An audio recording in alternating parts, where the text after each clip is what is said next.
At the end of the day, we all signed up for this as Washington Wizards fans, right?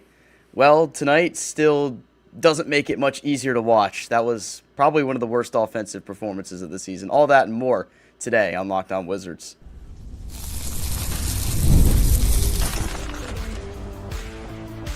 You are Locked On Wizards, your daily Washington Wizards podcast, part of the Locked On Podcast Network. Your team every day. DC family, you are locked on to the Washington Wizards, where you're part of our family. We thank you for making Locked On Wizards your first listen every single day. We're part of the Podcast Network, where it's your team free and available every single day. Alongside the DC sports content creating savant Abdullahi Ayubi, I'm Ben Strober, and I cover the Washington Wizards for Roundtable IO. AB, 119-98. I don't think the score is really reflective of just how bad this game exactly was. The biggest lead of the night for Atlanta in this one was 38 points at one point. So where do we even start here, AB? The one silver lining, Ben, one game closer to the finish line. That's all I got to say. Well, on today's show, tell you the reality of the situation. We signed up for this, but when you're in this bottoming out phase the Wizards are in, you're going to have a lot of nights where it seems like offensive development almost feels impossible. And I think tonight was one of the worst offensive nights of the season. Also talk about Bub Carrington, because I think he's had a pretty rough month of February. I want to kind of detail the numbers of his struggles throughout the month and give some critiques to what we've seen from his game. And then we'll give you an opportunity to let it all out to all the DC family that are in the live stream here in the Locked On Wizards post-game show. Bottom line, I think this is, for me at least, the most lifeless, worst offensive performance of the season. And I understand at the end of the day, like, the losses are a welcome result. That's all what we've been asking for. But it doesn't make it any easier to watch it every single night. Like, that was a really hard game to watch. When you start the game with your first 5 possessions being turnovers before you can even get a shot off, you just go, oh man, where are we going to finish in terms of the turnover count? Well, the Wizards finished with 20 in this one. And let's just start with the starting lineup of this game, because typically we've had these nights where you're playing a bottoming out team recently, AB, and you don't even have the starters playing significant minutes. That wasn't necessarily the case tonight. I think the starters actually got a good amount of minutes in this one, and you only had 35 combined points from your starting lineup. And look at the backcourt numbers for tonight. 11 combined points from your backcourt, who combined to shoot 4 for 18 in the game. Bub Carrington went 1 for 6 from the field, didn't have his first field goal of the game until the fourth quarter. Trey Johnson, 3 for 12 tonight. A pretty disastrous night offensively for him. It's just going to be tough to develop offensively when your backcourt struggles that bad the way they did tonight. I'm looking at it right now, Ben. Washington shot better from field goal range and three-point range than Atlanta. The points in the paint, you just got out-muscled, and rightfully so. We kind of understood that. Another game without Alex Sarr, no AD. It's just tough, because a lot of these young guys are just throwing out there to the fire and say, let's see what you can do. Will Riley tonight, 18 points. Bilal, 8 points, 6 rebounds, 4 assists, 2 steals, 4 blocks. So that's what we like to see, coming off a really good offensive performance from the year 3 kid out of France. Jameer Watkins with 14 points, JC with 14.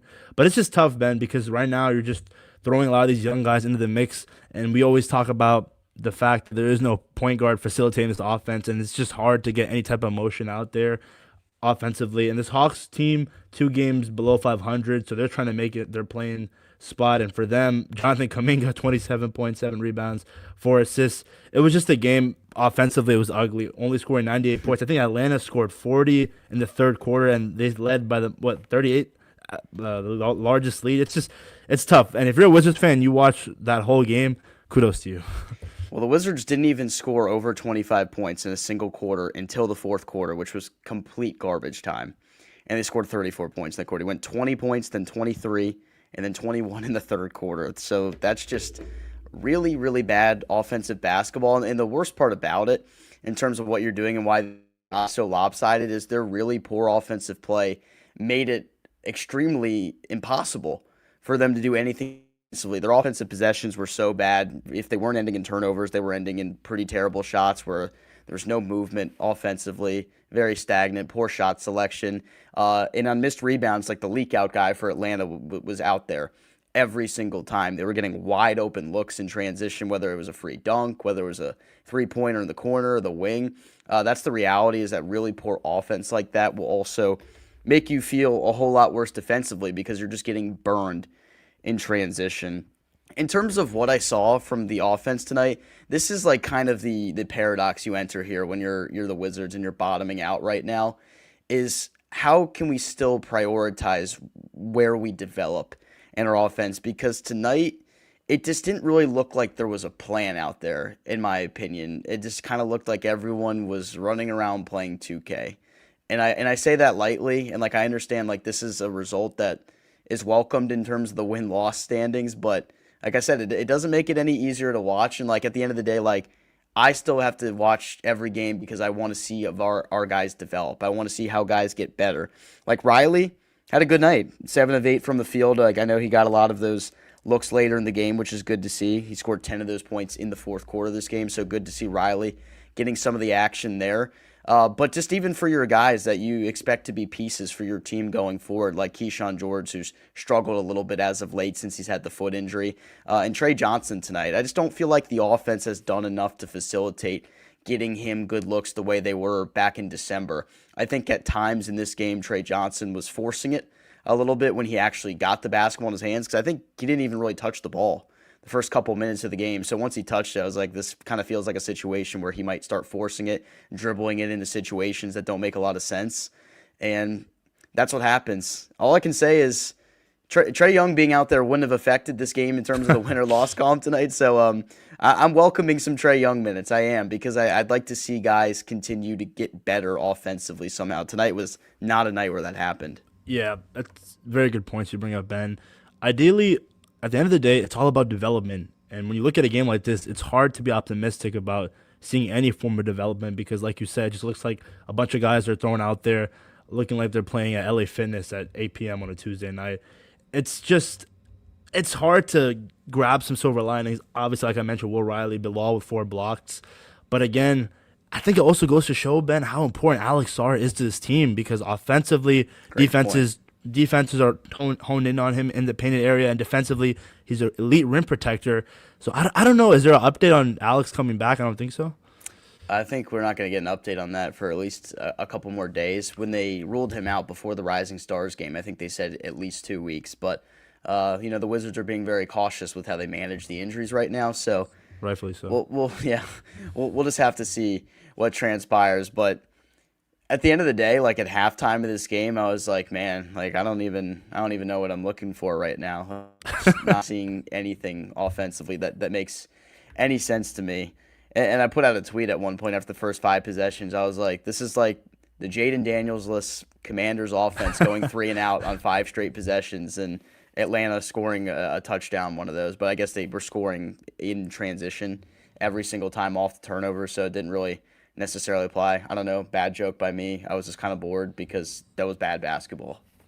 Yeah, and for the Hawks, I mean, I know Hawks fans, man, I saw a meme, or not a meme, but it was a Twitter reply to Zachary Rissache making the Rising Stars game, and some Hawks fans said he has to rise faster, man. And I think their whole attention for the season was seeing his development because he was the first overall pick in the 2024 class, and just a lot of the perception about him right now is the fact that he's just the most irrelevant first overall pick, and I don't know how his development will go as an NBA player moving forward. But this is a team that's trying to make the play-in. They're hoping that the Pelicans lose a lot of games so they can acquire a really good draft pick. So this is a potential team that you'll maybe see in the lottery. We'll see how many wins New Orleans gets. But tonight, it's hard to tip your cap and to see any development. And if you turn the game off at halftime, I really don't blame you. Yeah.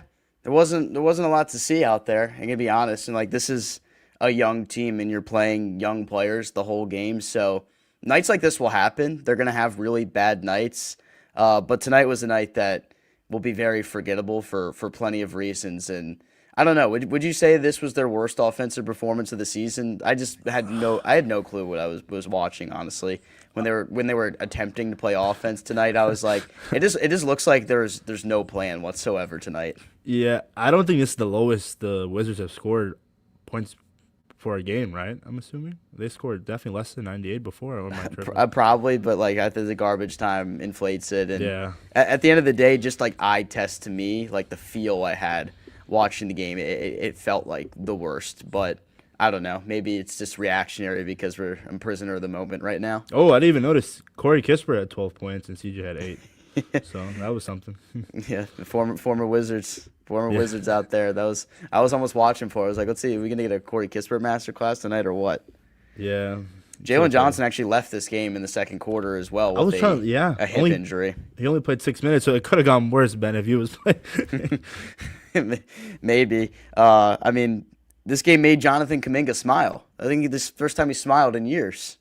Yeah. That's how bad it was for the Wizards tonight. So put it in that perspective. And Drew and Chris were kind of just at the end of the game. They're trying to have a good time calling that. I wonder how difficult is that, Ben, when being a comment. It's hard. I've called some really bad games in my life that are just so.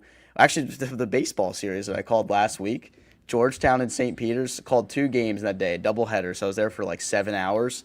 Guess what the combined score of the 2 games were?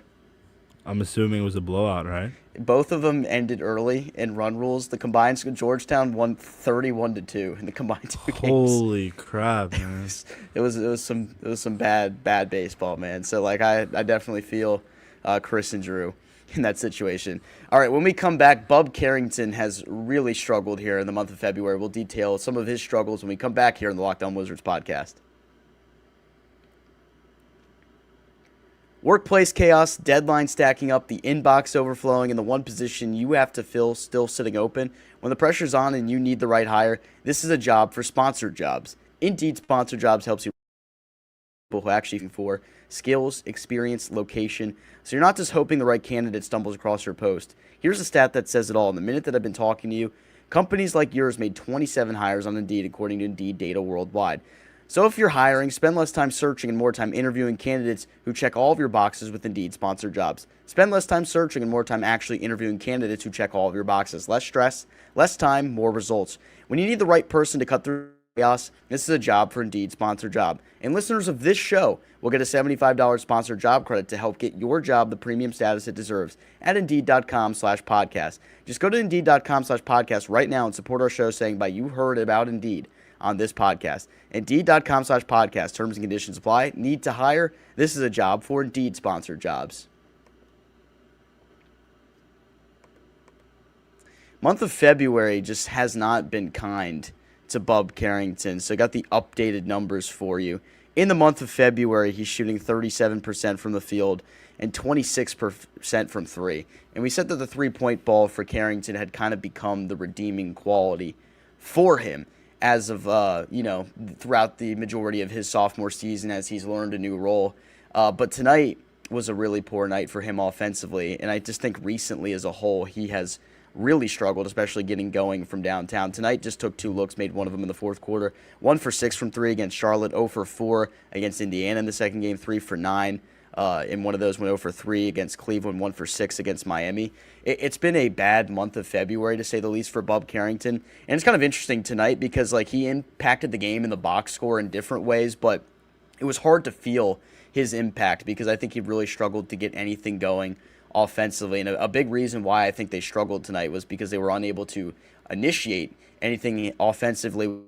Even though the assist-to-turnover ratio had 7 assists and just 2 turnovers, and he had 10 boards, it just didn't feel like he had that much impact on the game at all, despite the box score, outside of the field goal percentage, of course, seeming like he did. I don't know. It's been a rough stretch of basketball for Bub, and it just kind of reminds you a little bit of what we saw from the guy in the first month of the season, AB, where the confidence seemed a little bit low. He was struggling to shoot the basketball at the time. So I don't know. Where would you say your concern level is right now? He is 20, but it's been a rough month. Yeah, I'm looking at it right now. The stat line: 3 points, 10 rebounds, 7 assists, 1 steal, 2 blocks. That is probably the most strangest stat line I've ever seen, Ben, in an NBA game in 26 minutes.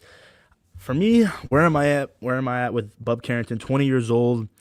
If I had to give it a concern 1 through 10, I'd probably give it a low 6, just because the points per game, that's one thing that I do want to see. But the one thing that I'm hanging on to is the fact that he's impacting the game if he can't go out there and score. And that's what I like to see. And I'm just hanging on to the fact that this team is going to look a lot better when they have a guy that can dish the ball. And Bob Carrington, we kind of see the experiment. He's just not suited for that pure point guard role. And that's fine. The combo guard role definitely suits him better. The one thing that we always talked about, you brought it up too, was the 3-point shooting. That's one thing that we tipped our cap towards when Wizards fans were just trashing him and saying that he wasn't a good player. His 3-point shooting was elite, but tonight it just wasn't the case. And you're hoping that in year 3 something changes. And 21 years old, very young. I don't think the Wizards should pull the plug. It's way too soon. The one thing that you have to be optimistic about as a Wizards fan is that he impacts the game outside of points per game, and that's rebounding, assisting, even playing some defense. And I think Bub, when this team is at full goal with hopefully a high lottery pick, he's going to have that 6th to 7th man role, and I think he's going to excel at it. And this is a kid, Ben. Remember, last season played all 82 games. For him being an Iron Man, that label, I know a lot of Wizards fans are still harping on the fact that they traded Denny Avdia essentially for him alongside 2 first-round picks. But at the end of the day, you have to look at Denny when he peaked. Bub's 4 or 5 years younger than him, so just give him some time. Mm-hmm. Yeah, he's very young, and I think there's a lot of room for his game to grow. I think the Wizards are going to have to really figure out for him this offseason what role truly makes the most sense for him. Because I think the role that he's playing in right now just doesn't really suit what's going to translate to him playing the most successful basketball. And I know this is an opportunity to get looks at it, and the team isn't actively trying to win right now. So it makes sense. They're giving Bub all the runway right now to try to initiate and run the offense. I just don't know if it's going to work out long term with him playing in that type of role. But if you're playing in an offense where Trae Young is running the offense and you have other guys that could supplement, Keyshawn has kind of played in that point forward role. I like Will Riley handling the basketball as well, so you see how he continues to develop his game. I think if Bub is coming off the bench for this team next year, equipped with a lot more talent around him, which you're hoping if the team is at full strength, I think it'll make a lot more sense for what suits his game, just because I think the biggest weaknesses to his game are some of the things that involve his athleticism, his ability to beat his man off the dribble, break down the defense, get 2 feet in the lane. That's something I wanted to see Bub get a lot better at this year. I just haven't particularly seen massive improvements for that. I think even when he's had the opportunities where he has got to the rim, he hasn't finished particularly well. So there's something to say about his ability to shoot the basketball, which has been a struggle as of recent, but I think overall he will be a solid shooter in the league for a long time. I think he can operate well in the mid-range. They just need to find a role that really makes sense for him, because I think what they're doing right now with him is experimental, and it just hasn't necessarily worked on a lot of different nights. It has had some good nights. I will give it credit where credit is due. I think he had some pretty good nights as a playmaker for this team. Tonight wasn't one of them. Yeah, and like we always mention, nights like this going to happen. We are, I think, T-minus 27 games away, Ben, from the season to be over. And if you're a Wizards fan, you just have to be patient. And with Alex Sarr being out, it does give you some limitation as a team offensively and defensively, because Alex Sarr is your guy, your leading anchor.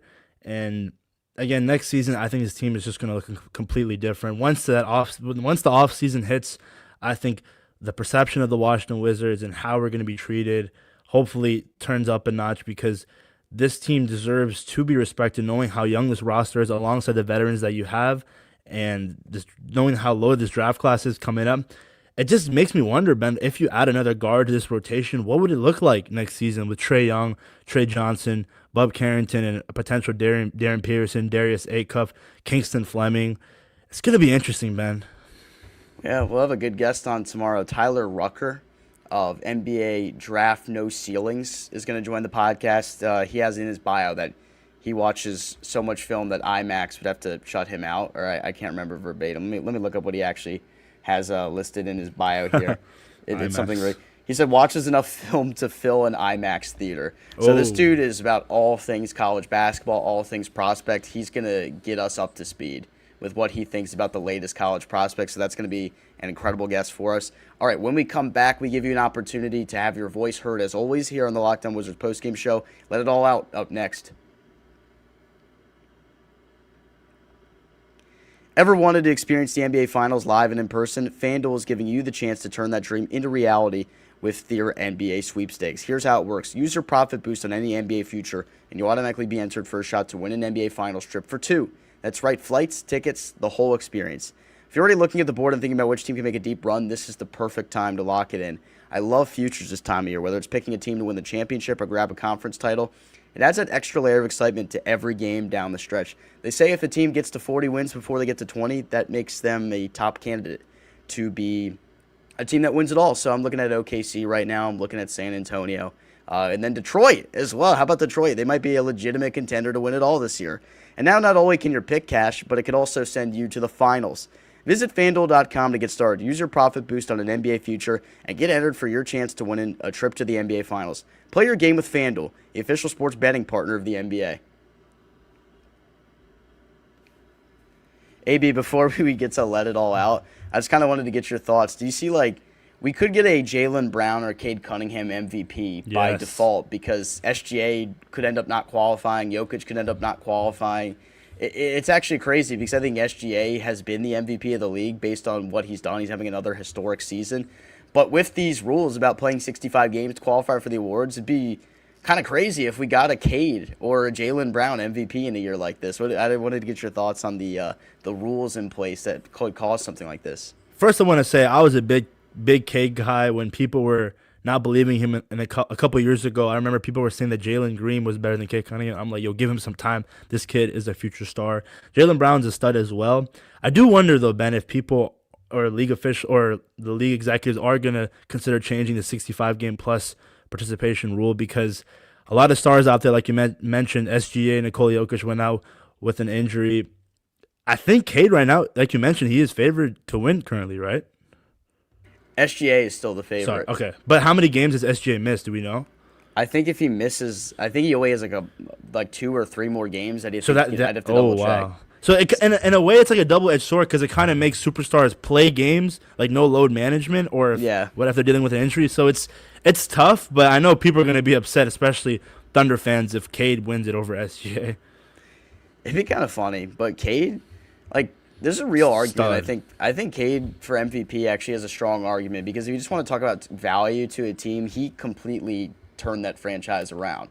And if you're a Washington fan, that you hope Washington can land a franchise of player because you need somebody that really just changes the trajectory of your team in terms of leadership and just ability on the floor. And I think Cade Cunningham has absolutely done that. It took a couple of years to get to that point, like it does in the NBA, but that's what you need to get where Detroit is right now, where they legitimately have a chance to come out of the East this year and have a chance to win it all. I'd give them just as good of a chance of anybody. I know they're a little bit younger and inexperienced, so that might come back to bite them at the end, but I love Detroit's chances to win it all this year. They're awesome. Remember, Ben, that quote that he had, I think it was in 2023 when they were in that losing streak to the Detroit Pistons, and he said, I think there were 2 in a crazy amount of losses, and he said, we're not that bad. It just goes to show that with the right group of guys, with the star running the show, you can turn your franchise around. Yeah, and I don't think the Wizards are as bad as they showed tonight. No, I've seen people saying, I forget who it was, but somebody with 500,000 followers had this clown take saying the Washington Wizards have a bunch of young players that haven't actually shown anything. I think that's completely false. I don't think he's watching any of the games. Tonight was definitely a night where the young players didn't show you much, but at the end of the day, I think there have been plenty of flashes from these young guys that can give you some positive momentum and hope that when you're ready to supplement them like they are next year to try to take the next step, I think next year will look very different than it does this year.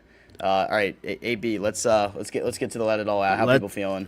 Let's see how they're feeling. What's up, Locked On Law? Thank you for liking, commenting, and subscribing to Locked On Wizards. He says losing by 30 plus to a bad Atlanta team is not tanking. It's bad basketball. We agree with you, brother. We agree with you. Mr. Bomb it was just bad tonight. It wasn't really we can't sugarcoat it, Ben. It's just really no way to do it. It was a bad game. But it happens. We signed up for it. We'll be fine. Mr. Bomb V2 says really, really bad game. Turnovers. I really like Will Riley, he says. They're not even trying to pass him the ball, even if he's open, LOL. I'm hoping, Ben, that this is going to be the common theme. I don't want to see any more games when Will Riley gets singular-digit minutes. I think he deserves 25-plus games, especially since a lot of our key guys are out. I want to see Will Riley thrive. I think he can have a vital piece for this team next season. WizKid Forever says every team has a bad night. We just have more than most. Yeah, you can definitely say that. Got to keep Riley, Williams, and Watkins. They will be much better next season. I was going to ask you, man, we might as well talk about him. What's your thoughts on Williams? I think he's taken advantage of the opportunities that he's gotten ever since he got to DC. Alondas Williams? Yep. Well, I think his 10-day expired today. I think this was the last game that he could actually check into. Oh, okay. So I don't know if we're going to see him the rest of the year at the NBA level, but he's still within the Go-Go organization, so that's not going to, like, spell the end of him. But he played hard, and he played really well for the Go-Go this year, so it'll be interesting to see if they make any kind of decision on that. Another note, Jaden Hardy did not play in this game, which I found. No particular reason? I didn't see anything that indicated why he wouldn't play. Like, he wasn't listed as out. He didn't play. I know Leaky Black had a go-go assignment. D'Angelo Russell's not with the team, obviously. So I'm a little bit confused. Yeah. Maybe he's too good to play, and he's going to hurt the tank. They could have had AD and Trey out there tonight, and I don't think they would have won. Epic Izzy says, first game in a while where I stopped watching after halftime. I don't blame you, Izzy. It's tough. The team was down. The largest deficit was 38 points. And we're not seeing any meaningful ethical basketball. You just have to shut it off and wait till the next game. So it's all good. Mr. Bomb2 says, Champagne is so consistent. You guys already know how I feel about JC. Nothing more to be said. Brando7266 says, the Wizards should also be penalized for blatant tanking. Do you think, Ben, if you were a betting man, that the Wizards get fined sometime? Probably not. Mm-hmm. I don't know. You feel like it would have happened already by now, huh? Yeah, the fines mean nothing. Like, it's the dumbest thing. Nobody cares about the fines. $100,000 to get a guy like AJ Dybansta? Are you kidding me, man? I mean, $100,000 is like 5 people buying the vault suites or whatever. Or I don't know. Like, it's chump change to them.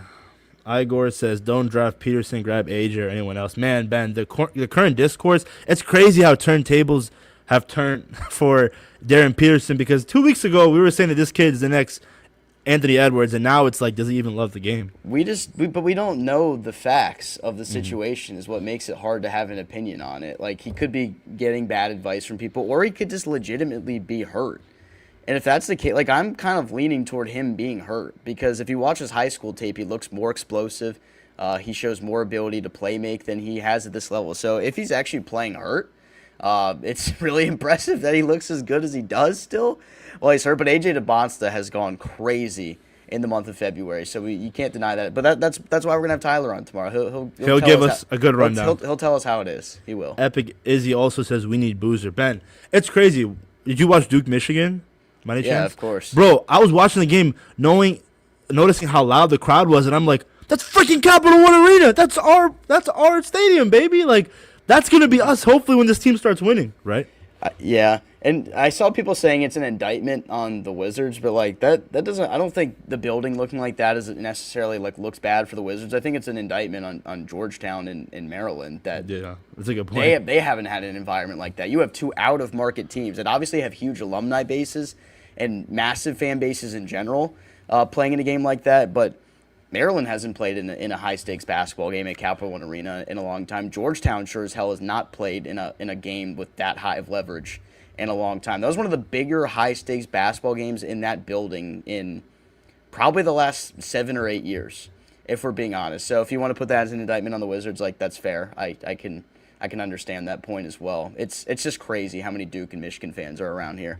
Is every Terp fan just praying that Bubba is really, really good, Ben? Oh, yeah, we need it bad.